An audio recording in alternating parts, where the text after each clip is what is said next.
guys, I'm Chelsea. I'm Josh.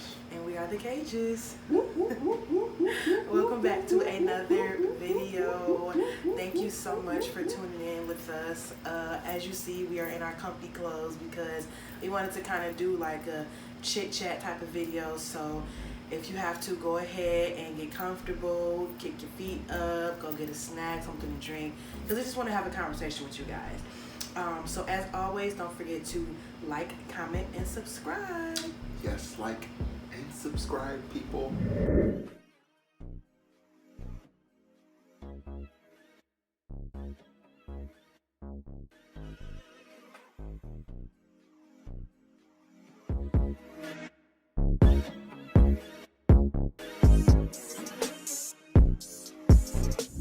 Today, we wanted to be talking to you guys about a little bit of what we feel like we've learned in our marriage and as individuals since having kids.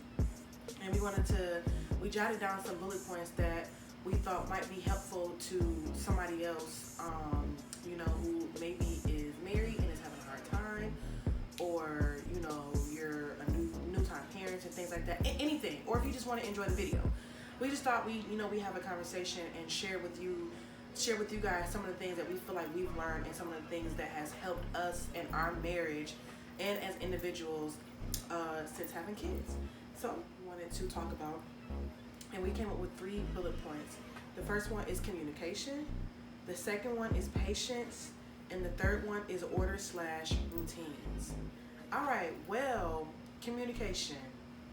That shouldn't come as a surprise. I feel like that is one of the most cliche sayings of them all, is you have to have communication, and that's with any relationship. But I'm gonna go deeper than that.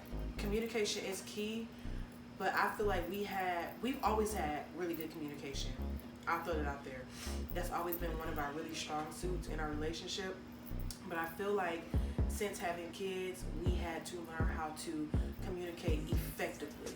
So what I mean by that is we had to learn how to basically communicate our needs and wants and things that we needed from each other. So I'll give a quick example.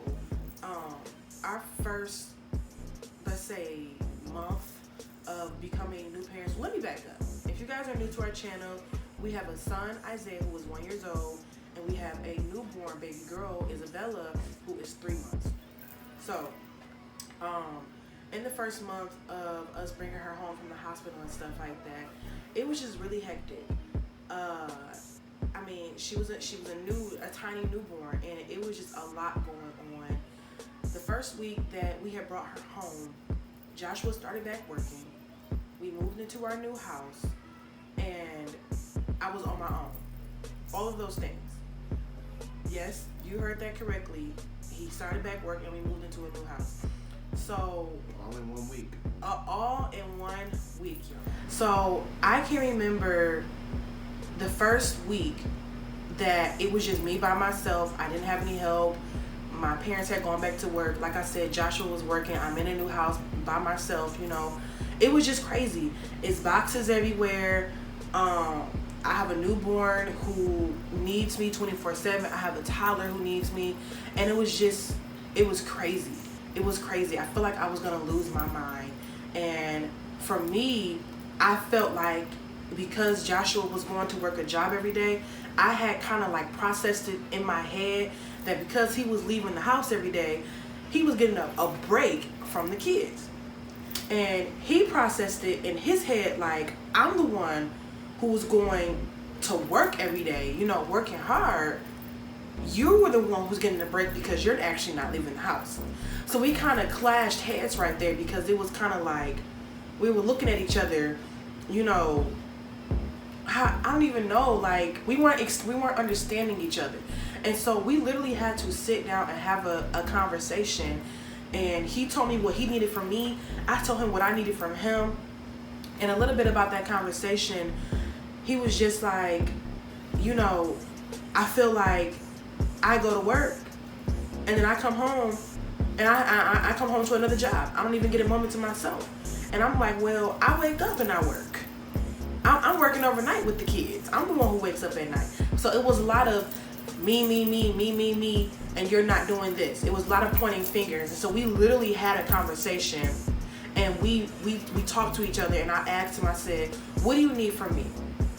And he said, I just need a couple of minutes when I get home to use the bathroom, eat some food. Literally, right?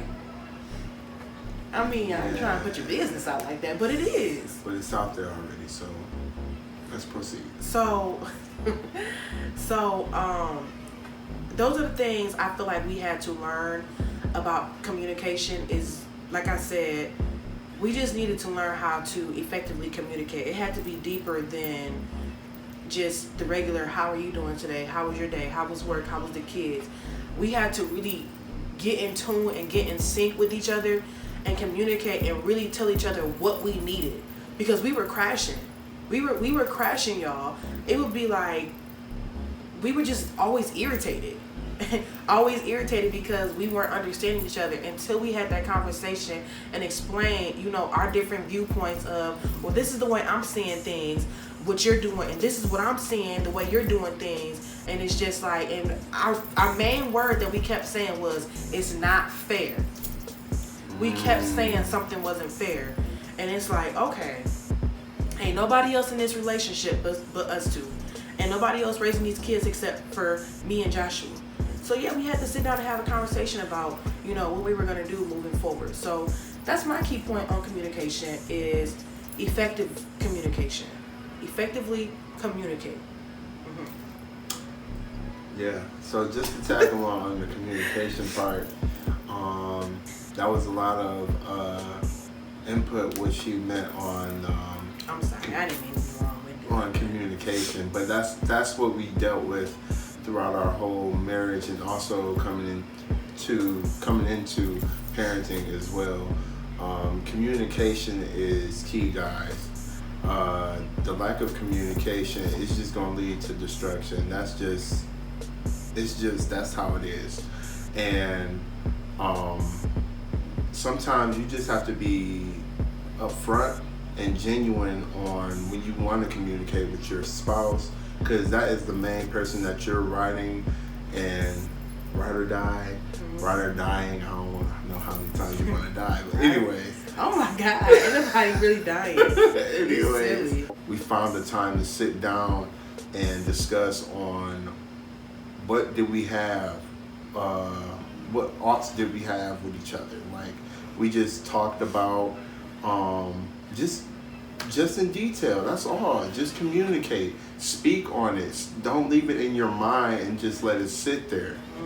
And because when things happen like that, that's when you start to have these you start to get very emotional, and you don't know where the outbursts come from because it's been sitting in you for so long. So, like, it's just don't let it sit there, guys.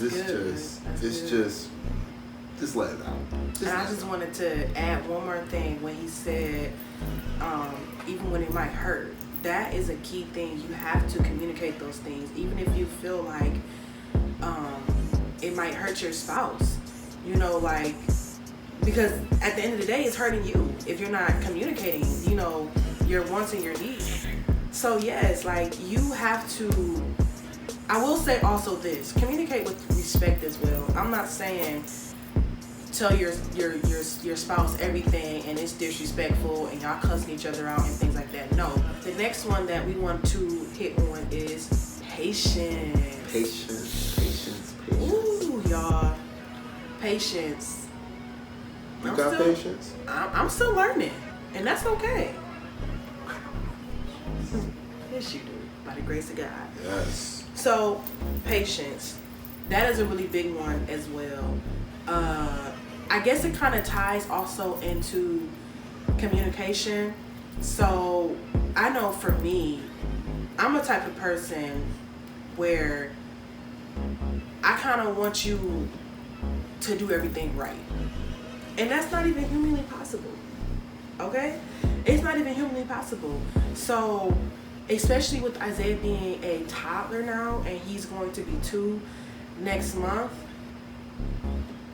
these twos, he's not even 2, but these two, they're gonna be terrific twos in Jesus' name. But terrific. These twos, you just have to establish. It's just a big one, even when it comes to your spouse. I have just learned, like I said, that he's not gonna do everything 100% right. I'm not gonna do everything 100% right.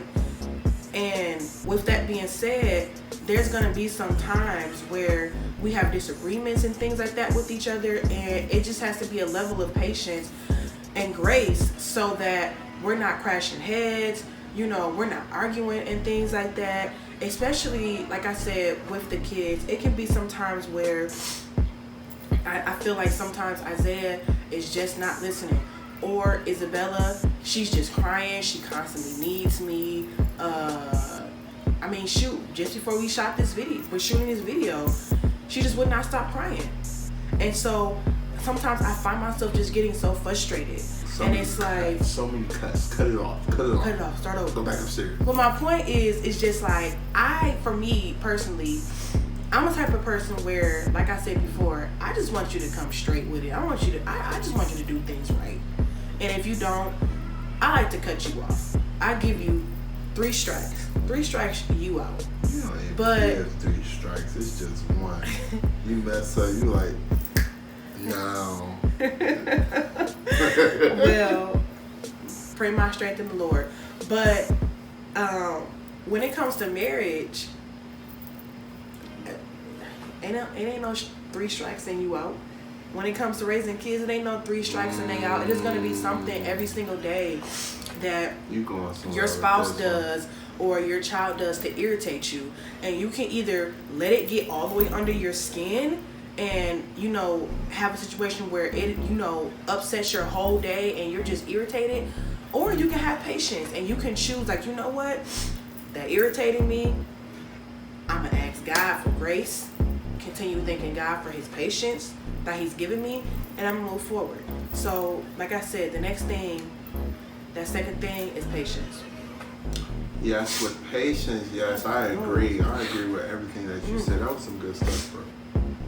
You went somewhere with that one. You just took it to a whole different. With children, I learned with children that with Isaiah and Isabella, they gonna test you. They will test you. Do y'all hear me? And I don't even want to say, I'm not trying to scare you guys from it or anything like that, but you're going to get tried by anything. It don't even have to be a child. It can be a random person down the street. They're going to try you.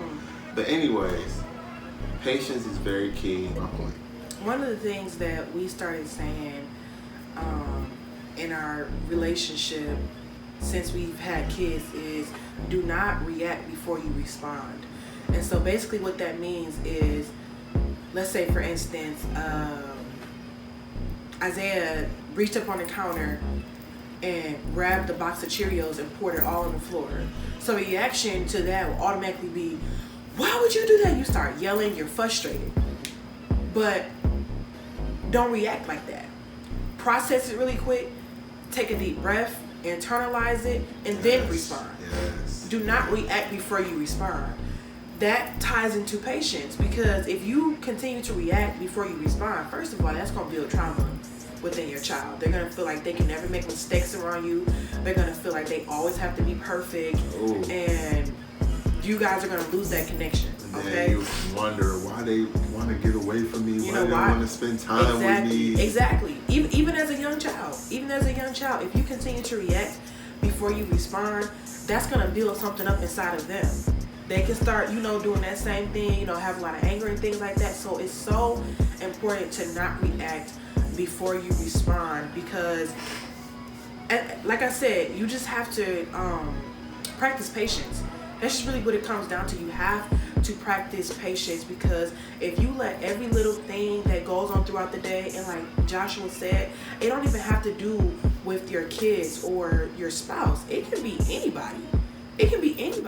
The third thing that we learned that has helped us in our marriage since having kids is order/routines. With order, it just started through our marriage. From the beginning, my wife was already on it with, when I first came home from work, when I got up for work, she already just like, so we need to clean this house. We need to do this. Josh, move this bed. We're getting ready to unload all of our stuff that we had packed to move in our first place, and it was just a mess. It was just boxes, wedding gifts, all this stuff, like, and it was just so scattered, and my brain was just scattered and all this stuff. But once we got everything unloaded and put them in the right place, and it brought a great peaceful feeling where I felt relaxed.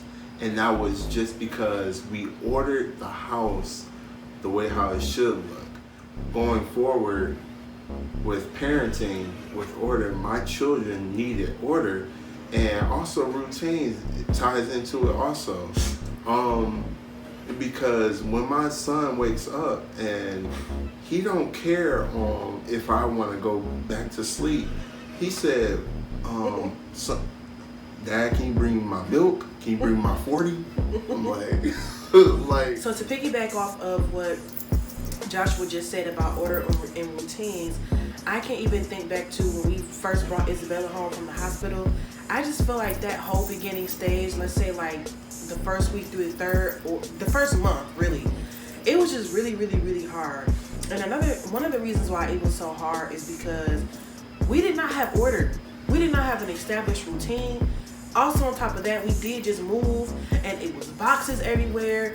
We're looking for this, we're looking for that. It was just crazy. It was absolutely crazy. I was losing my mind, y'all. But then I felt like when we had established a routine and order, everything just started falling into place. I literally kept saying in the beginning, I don't feel like my help has come from the Lord. I don't feel like my help has come from the Lord. And then once things got better, I kept saying, Lord, I feel like my help came from the Lord. I feel like I can keep going. I can wake up with energy and raise these kids. So in the beginning, like I said, it was just chaotic.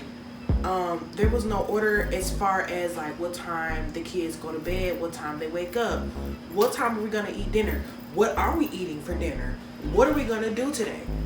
It was nothing. It was just wake up when you wake up, do what you do throughout the day. Oh crap, I forgot to feed Isaiah breakfast. Like, I literally just felt like my help didn't come from the Lord. I feel like I didn't tap into that grace from him soon enough. And that's just being honest. I mean, y'all can judge me if you want, but that's just being honest. I felt like it took me a long time. You doubt God. What? What did you just say? Oh God. Oh, I doubted God. No, I didn't doubt God. But I just felt like my help didn't come from the Lord as fast as I wanted it to. That's real. I feel like I struggled the first couple of weeks. Like, I feel like it was just really, really, really hard having a newborn and a 19-month-old. But it was some days where we weren't even eating dinner until 11 o'clock at night, y'all. Just ridiculous. Then on top of that, because you're not eating dinner until 11 o'clock, you're up all types of hours of the night. Next thing you know, for me, it's time for me because I'm breastfeeding. Next thing you know, it's time for me to breastfeed Isabella again. Or Isaiah wakes up because he needs something. Next thing you know, it's time to wake up and do it all over again. And you're tired, you're exhausted because you did not have order the day before. You did not go to sleep on a timely manner. And on top of that, a really big one, when we did not have order, we were not having any time alone. We were not having any time alone because we were not spending our time during the day wisely. The day was not used effectively. And I feel like once we got on that routine, so just to share a little bit, our routine now is the kids wake up at 8 a.m., the kids go down for bed at 8 p.m. Okay? We eat dinner at 7. So after 8, it's Joshua, me and Joshua's time to do whatever we want to do. Whether it be we want to spend some time apart. Most of the times we spend time together. We can catch up on shows. Just do things because here's the things, guys. Even though we have a young family and they need us 24/7, You are not going to be a good parent if you're not good within yourself, okay? If you are crashing 24/7 because you're so tired, or if you just haven't watched a movie on Netflix, or binge watched the show, or took a 15-minute shower or 30-minute, whatever y'all doing with your water bill is your business. But my point is, if you're not spending time catering to yourselves, you're going to have nothing to give to your children. And that's just the truth. So do not feel guilty about needing to have that time with your spouse. Don't feel guilty, because it is needed. I promise you, it is needed. I feel like it's God designed. It's God designed. So the kids do better. Isaiah, instead of him just being irritated all the time because it wasn't no routine, he didn't know when breakfast was coming, he didn't know when lunch was coming, he didn't know when dinner was coming, he didn't know when it was time for him to go to bed. Now that we have on this routine, we do not fight to put him to bed at all. There is no fight during bedtime. There is no fight during bath time. We're not chasing him around the house or anything. He knows and he is ready. We can tell at 8 o'clock or 7 o'clock, whenever time we get ready for bed, bath. Let's say 7:30. At 7:30, he is ready for his bath. He is ready to read his book, and he is ready for his bottle to go to bed. It's a beautiful thing, guys. I mean, I cannot stress it enough. I can't wait to get Isabella on that routine. Okay, yeah, Isabella. Routine. Isabella said she ain't with it yet, but that's okay. She only 3 months. She gonna get on that routine it's so okay. quick. She only 3 months, y'all. I'm gonna give her some I've grace. been praying on it. And patience. You've been praying on it? I'm praying on it. Okay. So yeah, guys, that kind of wraps up. Actually, I want to add one more thing. Another thing that I feel like, and I didn't even discuss this with you, but I know you don't like it. Another thing that I feel like has really helped us in our marriage since having kids is absolutely prayer and putting God first. Prayer and putting God first. Man, if anything, I should have put this one at the way beginning, because I feel like it takes priority over all of them. Another thing in our routine, our daily routine that I have started establishing is I make sure that I always do worship and prayer in the morning. Sometimes Isaiah is up because sometimes he wakes up, earlier than 8 o'clock. That's fine. But if he does, we're going to be down here, worshiping and praying together. And that's fine. And I can always tell those days where I feel like I forgot it. It just feels like something is not, it's not going smoothly. It's like a crack in the foundation. Like, through prayer, just be diligent and just wait on what God is going to do for you. And he'll do it right at that moment. When you do the things, you just stay consistent on it. Don't give up, and just don't lose hope at all. Because your help will come. Trust. Trust. It will come. I'm not going to make this thing corny, but I'm serious that it will come at that moment. And God will reign for you.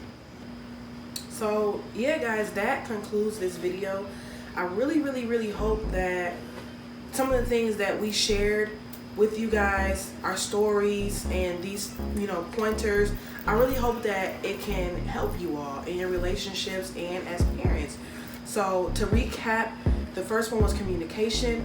The second one was patience. The third one was order/routine. And the fourth one was prayer. But the fourth one really needs to be the first one. But anyways, switch it. So, like I said, I really hope that this video helped somebody, and I really hope that you guys enjoyed it. And as always, don't forget to like, comment, and subscribe. And we will talk to you guys in the next video. Thank you so much. Bye. Bye. My wife. I know it's hard, but you said it a bunch of times. You got me on. I'm sorry. You said my wife, she said, this house, like, what is going on?